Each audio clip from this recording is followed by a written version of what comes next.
Welcome to the EDE channel, where successful entrepreneurs share their insights with aspiring entrepreneurs. We're back with Ron Finkelstein. We're going to talk about Ron's most recent book, The 49 Marketing Secrets That Work to Grow Sales, specifically for small business owners. And this is a book, I have to tell you, where I was privileged to have a manuscript of it, read it cover to cover in a weekend. As a matter of fact, I started reading it on a Friday night and I didn't put it down. I think my wife was a little bit ticked off with me. And I believe I finished it by Saturday night, but it was one of those read page for page for page. And you're kind enough to put my comment on your book in your book. Ron, let's talk about this because, Sure. Again, the insights that are in this book, again, it's the 49 marketing secrets that work to grow sales, I think is something that if a small business owner ignores this particular volume, they're making a huge mistake. Let's pick some of the things that are in here and share those with our viewers. It's hard to pick a few because they're all of them in their work. Let me talk about two or three that I think are really critical. Wonderful. Damian Petrini talks about 3 ways to grow your business. One is to get new customers, to get more transactions from existing customers, or increase the transaction value.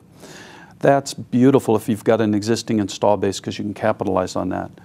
Pete Johnson wrote a great article on putting together a marketing strategy on one piece of paper, 2 sides, and you can track it very effectively because it focuses on outcomes and milestones that you need to do. Very powerful article.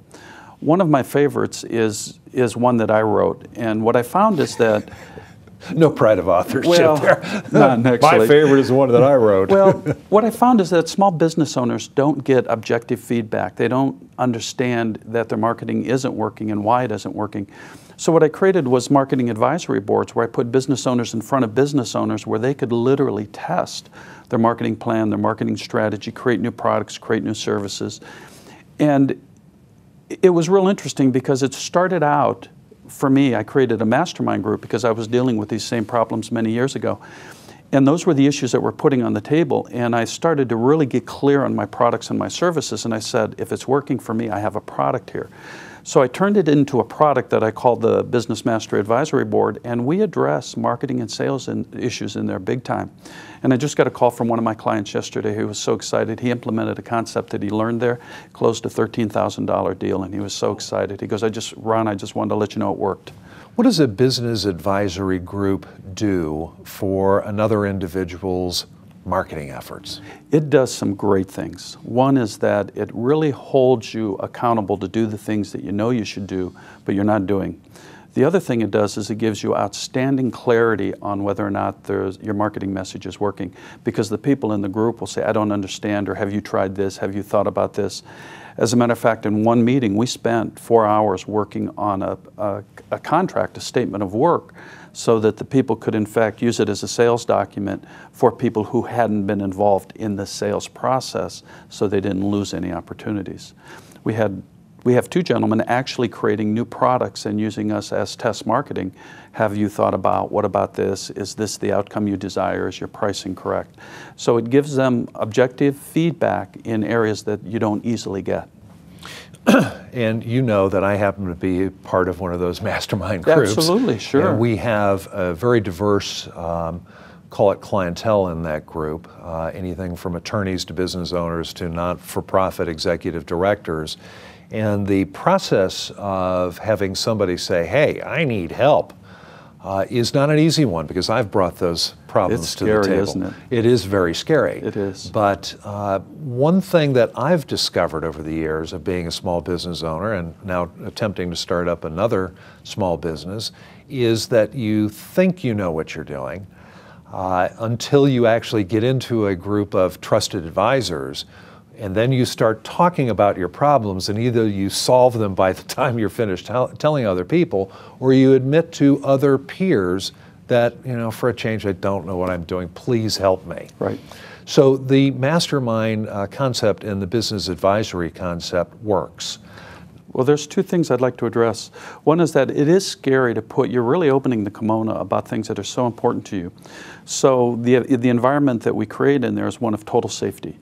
There's no attacks. There's nothing vindictive. It's truly a group of people trying to help why others. did I have coffee all over me from you throwing it?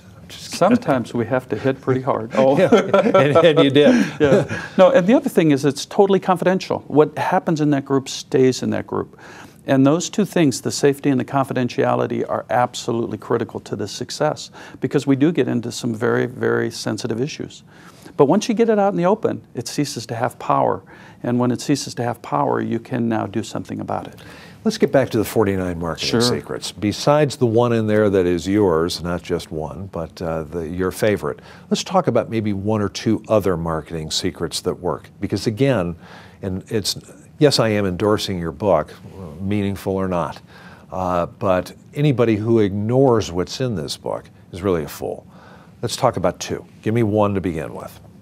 Well, I'll have to go back to referral marketing. Find a networking group. If you're not comfortable speaking, if you don't feel like you're a good writer, get in front of a networking group that will help you find clients. And the whole purpose for them is, as I'm out selling, and I do a lot of this, if I find an opportunity that's not in my sweet spot or one that I don't, is not appropriate for me, I have a policy that I will never leave a sales call without adding value. And the value could simply be an introduction of somebody who can solve that problem.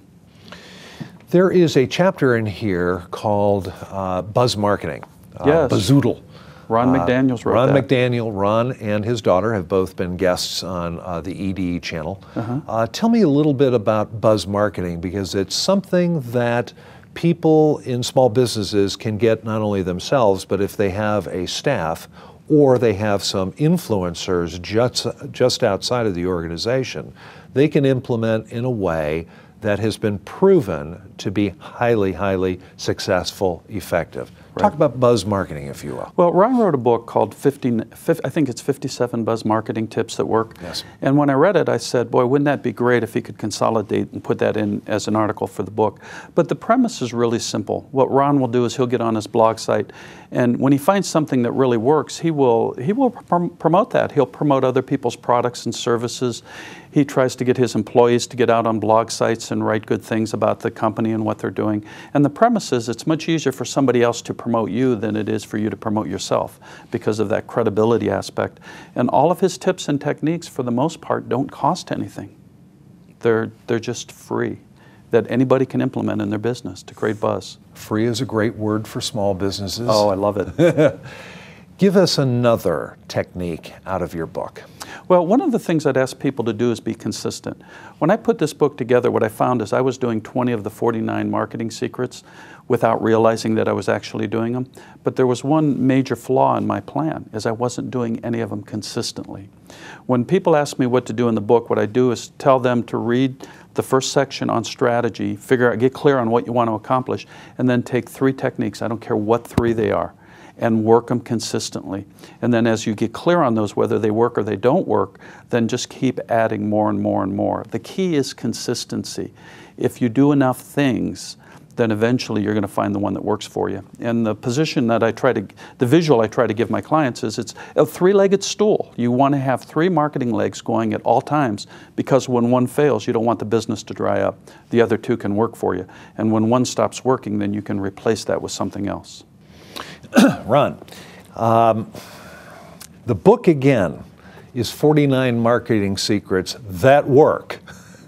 And you can find this not only by calling Ron's office directly, and the Acris phone number is? It's 330-990-0788.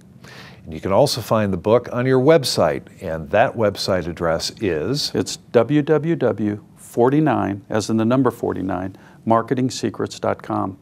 And the website, if I could just take a little bit of time, I would encourage you to check it out, because the way I wrote the copy for that, it's all results-based. Here's what Don Phillenbaum did. He took $50,000 out of his business. Here's David Garfinkel. He wrote a letter that generated $5 million in business. Here's what my business card for me is a brochure. I've gotten consulting contracts simply from having a business card that was more of a marketing brochure, outcome-based, than a business card. So go to the website and you'll see how these have actually been implemented by the people who wrote the articles. Great advice. And our job today, utilizing this insight, is to go out and make something happen. Thank you for being with us.